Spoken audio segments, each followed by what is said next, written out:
আমরা এমন অবস্থায় ছিলাম যে আমাদের সাথে ভয় থেকে কথা কইতে পারি, পলাইয়ে চুরি করে আমাদের সাথে মানুষের কথা বলতে, আমাদের সাথে কথা কইতে পারিনি।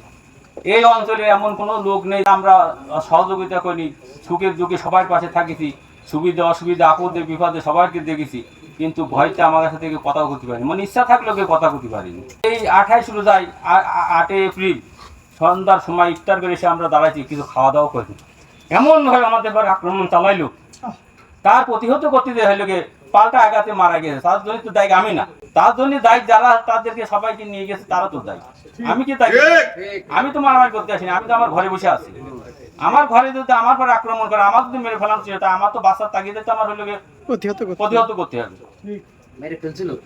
মেরে ফেলেছে আমার ছেলের যেভাবে কোপ মেরেছে, তাতে একমাত্র আল্লাহ আর 10 জনের দোয়া ছিল, তাই সে বেঁচে গেছে, তার নাম তার বাঁচার কথা ছিল না।